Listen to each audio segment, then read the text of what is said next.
El hueco en el muro, por la red de la diversidad. Stash, pedirte que te presentes ante la audiencia y saludes para que comencemos esta conversación. No, pues un gusto estar con ustedes para poder conversar sobre semejante tema. Me llamo Stashik Chaplitsky, así como lo dices, Gaby, soy economista ambiental, investigador, activista, y siempre un gusto de poder tratar de traer ciertas luces más, digamos, investigativas y de la acción que se realiza, y aquí para lo que sea bueno.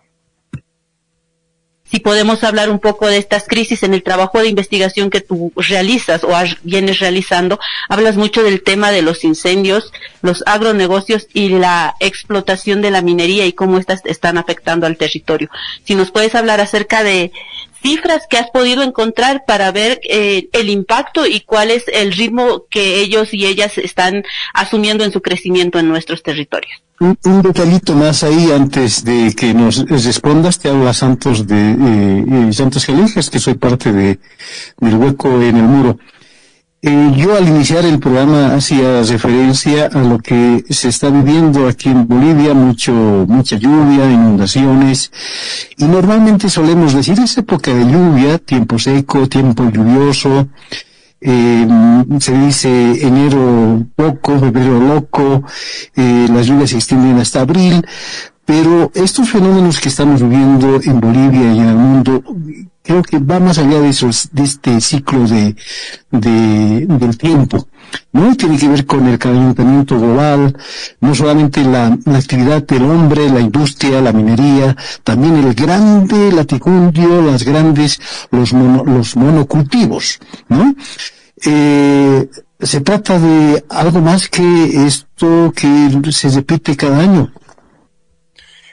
Creo que ahí justamente le han dado en el detalle más importante, ¿no? O sea, primero tenemos que entender, como bien dicen, de que hay un contexto de cambio climático que se va agravando, ¿no? Yo hace como 15 años, cuando empecé a estudiar estos temas, teníamos un fenómeno del niño o la niña cada 3 a 4 años, ¿ya? Desde el 2019 hasta la fecha, todos los años ha habido o el niño o la niña. No ha habido un solo año sin uno de esos fenómenos. Ya se ha vuelto prácticamente algo muy regular, ¿no? Y con el niño y la niña justamente vienen estos fenómenos que son justamente de exceso de lluvia en alguna parte del país y sequía en otra parte del país. Y a la misma vez que, digamos, ha sufrido una zona sequía de forma recurrente, el año siguiente, si llueve, pues se inunda porque los ecosistemas están frágiles, porque no absorben ya el agua como lo solían hacer, y todo eso se agrava en el sentido que justamente los ecosistemas están más degradados. Entonces, ahí para ponerlo en contexto, los incendios no es un fenómeno específico a Bolivia, evidentemente, ¿no? Todos los bosques tropicales del mundo están sufriendo más y más incendios desde el 2019 hasta la fecha. Sin embargo, mismo dentro de todos los bosques ecosistémicos, Bolivia sale puntero. ¿Por qué? Porque justamente a diferencia de los otros países, excepto de repente Brasil en ciertas zonas, Bolivia está con un proceso de desmonte que se va agravando y a la misma vez que de repente el Estado no está a la altura para justamente tomar medidas de prevención o para parar los incendios y a su vez favorece este gran hecho. Entonces, para ponerle ahí un par de datos a esta historia, desde el 2019 hasta la fecha, estamos hablando de cerca de 36 millones de hectáreas incendiadas. No son las mismas, ¿no? Muchas veces los incendios vuelven a ocurrir en los mismos sitios que ya han ocurrido. Y eso es muy agravante porque justamente en la medida que eso ocurre, normalmente cuando hay un incendio se puede regenerar el ecosistema. Pero si se vuelve a quemar y se vuelve a quemar y se vuelve a quemar, no ocurre aquello, ¿no? Y eso en proporción del país, el país debe ser como unas 120 millones de hectáreas, ¿no? 114, si no me equivoco. 36 es harto. Y a su vez, el desmonte, que es justamente el hecho de estar tumbando bosque y ecosistemas no boscosos para plantar sobre todo pastizales para la ganadería, soya, esos son como el 70% del desmonte. Eso es lo que agrava, fragiliza el ecosistema, termina también despojando, por ende, también las comunidades rurales. ¿Por qué? porque en la medida de que tú, por ejemplo, haces un sistema de vida alimentario productivo o con extracción de productos forestales no maderables y otros, y que hay incendios de forma recurrente, el campo vive una crisis, entre otras crisis que hay en el país. Y en esa medida, pues, entre incendios que suspenden los colegios, entre incendios que obligan a la biodiversidad fauna a después ir a los campos de producción agrícola para justamente tratar de alimentarse, entre la crisis de cuando ocurre que se te quema justamente las zonas donde extraías productos forestales no maderables, pues mucha gente termina obligado a migrar, termina obligado a ir a buscar su vida en la minería de oro y otros elementos que hacen que es un ciclo muy, muy, muy preocupante. Stash, en una de tus investigaciones que has realizado, hablas acerca de quiénes originan estos incendios. No, hay una percepción de la población acerca de los responsables de los mismos, pero tú has hecho un estudio, si nos puedes compartir esos datos, quiénes originan estos incendios. Sí, justamente, Gaby, lo que me preocupaba era que yo vi hace unos años unas encuestas de opinión pública que, si bien no eran muy bien hechas, nos mostraban una fotografía un poco distorsionada de la realidad. Nos decían que básicamente el problema de los incendios es un problema de interculturales, por un lado, y en términos de fenómeno del chaqueo mismo. En los hechos concretos, no es que se esté chaqueando más que antes, y de ninguna forma. Lo que sí está ocurriendo más que antes es el desmonte por la ganadería y por la soya. Ahora, a eso dicho, hay que tener en cuenta lo siguiente. En el caso de los incendios, justamente, si bien pueden originar en un predio, se pueden esparcir por cientos de kilómetros más y afectar a 20,000 predios más, por decirte una cifra. La idea es de que justamente no es porque has sido afectado tú por un incendio, quiere decir que tú lo hayas realizado, ¿no? Entonces, para eso hay los estudios que se dicen de cicatriz de incendio, que básicamente miran dónde origina el incendio y dónde va avanzando. Y eso existen, pero nadie los quiere publicar porque tienen mucho miedo de lo que pueda decir. Sin embargo, algo que queda bastante claro es que a lo largo de los últimos años, lo que es superficie quemada en predios termina mostrándonos que más del 30% ocurre en predios empresariales y privados, ¿no? Medianos, que se denominan. Los predios de interculturales representan el 18%, pese a que la opinión pública tiene una noción de que ellos serían los principales actores detrás de eso. No quiere decir que están exentos de culpa, ¿no? Evidentemente. Ahora, lo que es muy, muy interesante es que a su par hay los datos de desmonte. El desmonte, te cuento que casi no ocurre donde ha habido incendios. El desmonte ocurre en otras zonas y el desmonte no es un hecho fortuito. Quiere decir que no puede ser un accidente. Básicamente tú tienes que invertir mucho dinero, traer maquinaria y realizar esa actividad de desmonte después para ir a cultivar soya, sorgo u otros productos de ese tipo o pastizales.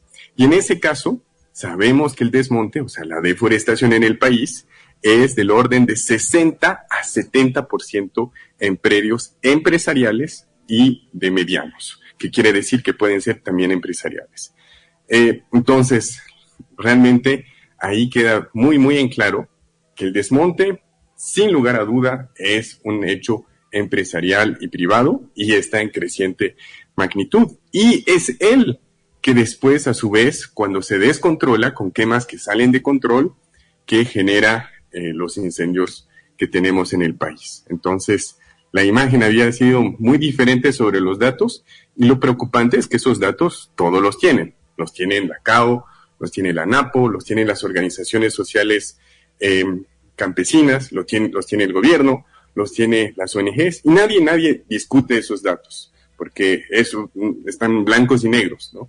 Sin embargo, no es muy común querer publicarlos porque justamente genera de repente ruido versus una política pública que expande y promueve justamente la deforestación y que en términos, digamos, de quién al final tiene la culpa, evidentemente son los propietarios de esos predios, pero más allá de los propietarios son las cadenas de valor que generan eso. Son los sectores que generan desinformación.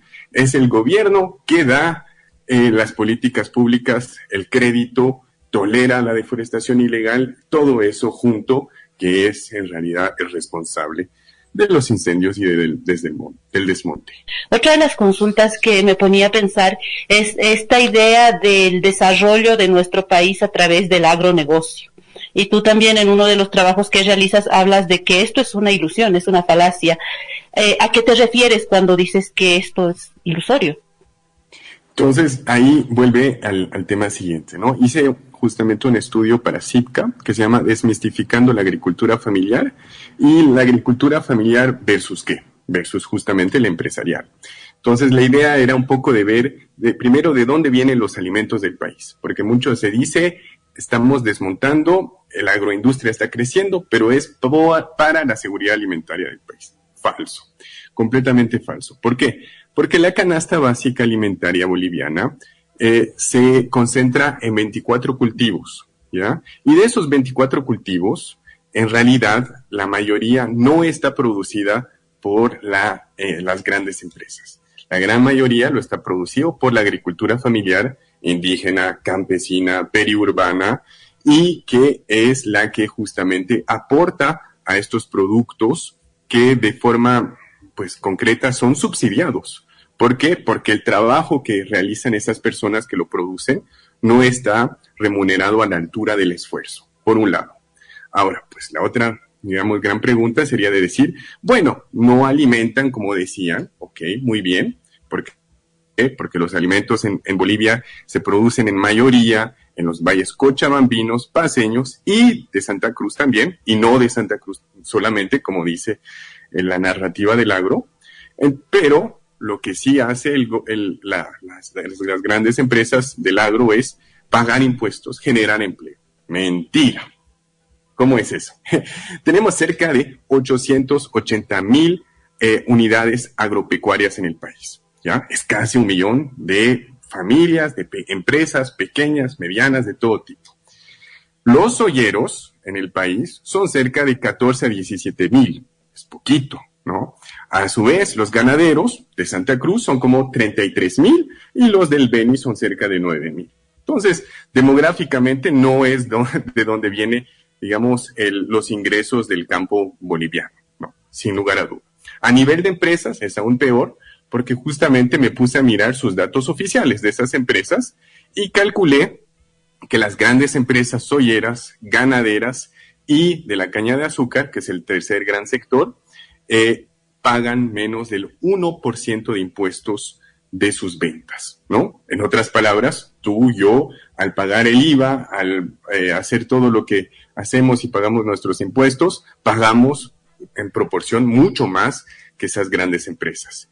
En medida, y por otro lado, pues ahora que tenemos este problema de hidrocarburos, tenemos que tomar en cuenta que la soya es muy, muy intensiva en el uso de diésel, a tal punto que para las cosechadoras, que son maquinarias gigantes, requieren cerca de 1 mes y medio de suministro de diésel del país. Por lo tanto, estamos hablando de cerca de $300 millones de subsidio de la gasolina. Entonces, la contribución que ellos hacen de pagar entre todos cerca de $40 millones de impuestos a utilidades no es proporcional al beneficio que reciben en esta ecuación. Entonces, es una falacia pensar de que están contribuyendo a la economía del país a la altura de lo que reciben. Es una falacia pensar de que nos están alimentando y, como lo podemos ver, pues muchas de esas grandes empresas que exportan no traen de vuelta sus divisas. ¿Por qué? Porque es económicamente no inteligente, sabiendo que se pueden prestar en bolivianos cantidades inimaginables, y es lo que hacen, bajo la lógica que mañana el peso boliviano va a perder valor y que van a poder traer esos dólares de forma muy barata para saldar sus deudas. Entonces, no contribuyen a la economía, apuestan, de hecho, de que se va a ir digamos, en crisis y que ellos van a poder beneficiarse de eso. Ese es, digamos, el argumento que tengo en varios de mis estudios, uno que realicé justamente para CIPCA, otro que recomiendo que es para Oxfam, que se llama Fuego y Mercurio, y muchos más que publico en Revista Nómadas, incluso en journals académicos y muchos más elementos. Y en los hechos concretos, solo porque yo sé que esto suena muy controversial, quiero simplemente reiterar de que lo he presentado a la agroindustria, lo he presentado a muchos de esos rubros, y cuando llegamos a los datos concretos, nadie me los cuestiona. Son datos muy claros y contundentes. A veces vienen con, digamos, tratando de escudarse sobre otros argumentos, pero terminan siendo, digamos, medias mentiras o tergiversaciones, y a la hora de la verdad, pues lo que digo es algo que el agro lo reconoce en muchos casos, y cuando hablo con ellos lo dicen claramente.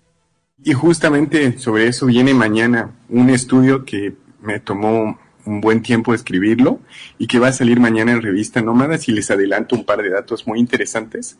Entonces, para ponerlo en perspectiva, Beni, digamos, un ejemplo, se piensa un departamento ganadero. En los hechos, como les digo, hay menos de 10,000 ganaderos en todo Beni, ¿no? Es poquito para una población de casi 500,000 de habitantes. A su vez, la castaña, en Ribera Alta, en Guayamerín y también en Pando, genera cerca de 77,000 empleos directos, ¿no? Y realmente es el pulso de la economía de la región.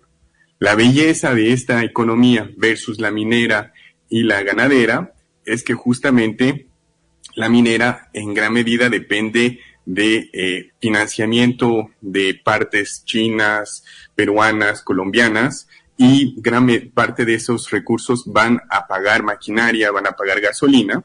En el caso de la ganadería, realmente los pequeños ganaderos reciben ingresos que son muy chicos, muy por debajo del ingreso mínimo nacional. En cambio, en el caso de la castaña, sin romantizar, porque hay brechas salariales importantes, porque es un trabajo duro, porque no hay seguro médico para el que se accidenta en la zafra y muchos más elementos, en Pando se tienen los ingresos rurales más altos de todo el país, cerca de 3,000 bolivianos mensuales. ¿Por qué? Porque dependen en gran medida de la castaña y desafortunadamente, si bien solamente representan cerca de 170 millones de dólares de exportación, que es el equivalente a todo lo que exportamos de carne, generan un beneficio mucho, mucho mayor para la población local y no tanto para las grandes empresas más allá adelante. Desafortunadamente, a lo largo de estos años, hemos invertido cerca de 3,000 millones de dólares para la exploración de hidrocarburos, que es un monto gigantesco, y no hemos encontrado ni una sola gota de gas. Yo me quisiera imaginar cómo hubiese sido si 10% de ese monto hubiésemos invertido en productos forestales no maderables, azaí, castaña, majo, almendra chiquitana, y el día de hoy yo creo que el país sería diferente. Desafortunadamente, soluciones inmediatas no son lo mismo que soluciones. ¿Qué quiero decir? Que invertir, tener uno de estos sectores que crezca a la altura que se necesita para, digamos, solucionar el problema de las divisas y muchas cosas más, requiere de años de inversión y de visión sostenida. Y no es que mañana, digamos, con 300 millones de dólares más gastados, se pueda poder solucionar este problema. Pero claramente, el seguir apostando por industrias que requieren mucha gasolina y mucho diésel subvencionado no es una solución. Y por otro lado, el que estas economías, cuando uno va al campo cruceño, en las zonas principales del corazón cruceño de la soya, los pequeños productores no están bien, no les está yendo bien, sinceramente, ni solamente cuando los precios están muy altos, están, digamos, mejor que en otros momentos. Pero lo que hay que tener ahí en cuenta es que estamos hablando de unos 300 grandes productores de la soya en todo el país que estarían realizando más de la mitad de la producción soyera del país. Y la economía del país no puede ser para el beneficio de unas cuantas empresas, de unas cuantas familias que se benefician de eso, que acaparan la mayoría del crédito bancario que recibe el país, que otorgan la banca, y por lo tanto la gestora de los fondos de pensión que somos nosotros, y por ahí va, digamos, el camino que tenemos que repensar.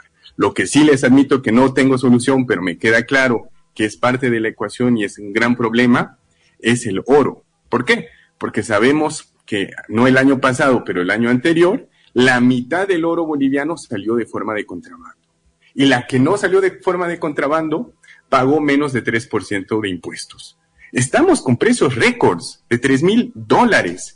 Si mañana podríamos hacer que ese dinero pase por el Banco Central sin ni siquiera nacionalizarlo, sin nada de eso, ya tendríamos solucionado el problema de los dólares. Sin embargo, hemos creado economías paralelas que no contribuyen a la economía boliviana y que seguramente ese dinero, esas ganancias, salen para pagar a las personas que han prestado el dinero para realizar esas actividades. De nuevo, chinos, brasileros, colombianos y otros que vienen aquí a Bolivia a prestar dinero para las actividades mineras y auríferas. Estás igual en otra de tus investigaciones cuando hablas acerca de estas irregularidades, porque lo que mencionas son irregularidades que son conocidas por los sectores involucrados y muy poco conocidas por la sociedad. También hablas acerca de, uno de tus artículos titula Entre bosques y cárceles, ¿no? Y ahí haces una crítica a la criminalización de la deforestación en Bolivia. Si nos puedes compartir datos, ¿no? Acerca de las sanciones. Por ejemplo, siempre cuando se originan estos incendios se identifican a personas concretas que pues son comunarios del lugar o no, pero personas pues que han hecho este trabajo por encargo, ¿no? Y aún así, digamos, las sanciones económicas como las de privación de libertad son insuficientes porque no se cumplen, además que igual en cifras explicas acerca de las sanciones reales en cuanto a los casos abiertos, ¿no? Si podrías compartirnos un poco de esto, y también haces unas sugerencias ahí de modificaciones estructurales. Si nos puedes hablar de esto. No, claro que sí. Entonces, eso viene sobre data oficial de la misma ABT, que es la autoridad justamente competente para sancionar, para abrir juicios sobre estos temas. Y pues la ABT nos comenta lo siguiente. Nos dice, por un lado, que en términos de, digamos, personas que agarran y les empiezan un juicio por haber realizado incendio ilegal, hablábamos de cerca de 20, 30 hasta 40 casos por año. De esos casos, los que llegan, digamos, a tener una sentencia y llegar al proceso debido y todo lo que deberían, este año acaban de sacar su rendición de cuenta del año pasado, hablamos de 2 a 3 casos. Es realmente nada, ¿no? Ahora, eso dicho, mientras que están justamente en ese proceso de juicio, los meten a la cárcel, ¿no? Y, ¿qué pasa? Las personas que van a la cárcel en Bolivia no son los dueños del negocio, no son los dueños de las empresas, no son los traficantes de tierra, no son nada de, digamos, de gente con poder. Es la pobre persona que ha sido empleada como jornalero para realizar ese incendio y que después se encuentra inmiscuido en este sistema donde no tiene recursos y donde ella cae como un chivo expiatorio. Ahora, el aumentar las sanciones de cárcel y decir ya no vamos a poner 4 años de cárcel, sino 8, sino 20, sino 30, es el no resolver nada. Primero, porque la cárcel no es la solución, porque en Bolivia, de paso, como el sistema está hecho, los ricos no van a la cárcel, y hay que saber, los incendios y el desmonte es un negocio multimillonario. Por lo tanto, la propuesta, digamos, correcta sería de sancionar económicamente a esas empresas, a esas personas que realizan estos problemas y estos negocios. Incluso, como la ley lo permite, en casos de forma reiterativa, donde van incumpliendo la norma, donde van realizando esas actividades ilegales, habría que contemplar la reversión de tierra que está permitido por ley. Las sanciones, pero el día de hoy hay que entender que la ABT en sus reportes anuales nos indican que sancionan 400, 500, en el mejor de los casos 800 casos por año de desmonte e incendios. Pero el problema en Bolivia de los desmontes ilegales es que los desmontes ilegales son cerca entre 40 y 60% del desmonte. ¿Qué quiere decir eso? Quiere decir que hablamos de unos 20,000, 30,000 predios anuales donde se realizan el desmonte de forma ilegal. Sancionar 400, 500 casos es sancionar menos del 2%. Realmente, alguien que realiza desmonte ilegal en el día de hoy en Bolivia sabe lo siguiente, que muy probablemente no se lo va a agarrar. Y que si se lo agarra y se lo sanciona, pues las multas el día de hoy en Bolivia son ridículas al punto que estamos hablando de 3, 4, hasta 15 bolivianos por hectárea. Por favor, eso es ridículo en el sentido que para realizar desmonte hay que invertir entre 150 y 250 dólares por hectárea, ¿no? Entonces, el negocio del desmonte ilegal no se va a, digamos, romper bajo multas tan ridículamente bajas. Sin embargo, en el legislativo hay un consenso donde tienes representantes del agro, representantes de otros grupos que no quieren, porque no entienden que básicamente el problema no incumbe a todos de la misma forma, llevar adelante un proceso donde las multas aumenten de forma significativa, ¿no? Y menos aún el tema de la reversión de tierra. La última reversión de tierra que hubo en el país, salvo el caso de Marinkovic, que ni siquiera es realmente una reversión, porque es en realidad de que no le titularon la tierra que él pensaba que era suya, es del 2011. O sea, son 14 años desde la última reversión de tierra, así que el tema de que en Bolivia se revierte tierra y que por ende habría que deforestar para cumplir la FES, es de nuevo otra falacia. Entonces, bajo toda esa lógica, entendamos de nuevo que la cárcel no hace ciudadanos mejores, no reforma a nadie y de paso no está hecha para los culpables del problema. Necesitamos una justicia que sea compensatoria, que esté restituyendo, y eso no ocurre. ¿Por qué? Porque en el 2019, entre otras cosas, el gobierno de Evo Morales con los ganaderos decidieron eliminar en el reglamento del ABT la necesidad, en caso de que te sancionen por desmonte ilegal, de hacer una regeneración, reforestación de los espacios. Y eso es muy, muy caro. El reforestar cuesta mucho dinero. Y eso era lo que les preocupaba a muchos que realizaban actividades ilegales. No tanto la multa, sino el hecho que después les obliguen a reforestar. Ahora, el reglamento del ABT te pide una regeneración asistida, que va a ser natural asistida, que quiere decir ver que el ecosistema vuelva a crecer y no tengas que poner ni un solo peso para eso. Entonces, ese es el problema de la justicia que tenemos que pensar. ¿Es para quién? ¿De qué forma? ¿Y qué es realmente justicia en este esquema? Pensando en las dinámicas de poder económico, político que existen en el país. ¿Tú crees que es viable una minería del oro en nuestros territorios con todas las características que tú dices, que tenga que erogar lo correspondiente al Estado, pero además que involucre de alguna manera a los territorios que se ven afectados por los mismos, de una manera que se administre, que no se realice el daño actual que se está realizando? Mira, Gaby, no quiero sonar fatalista, pero la historia de Bolivia es esa. La historia de Bolivia es extracción de minerales y dejar toda la miseria, dejar toda la contaminación a los lugares donde se ha realizado aquello. El día de hoy tenemos que ser claros, la minería de oro mata. Y cuando digo mata, quiere decir que las poblaciones ribereñas del norte de La Paz y de otras zonas donde se lleva adelante se están contaminando a niveles de mercurio inimaginables que hacen que el día de mañana esas poblaciones tienen pocas chances de sobrevivir, ¿no?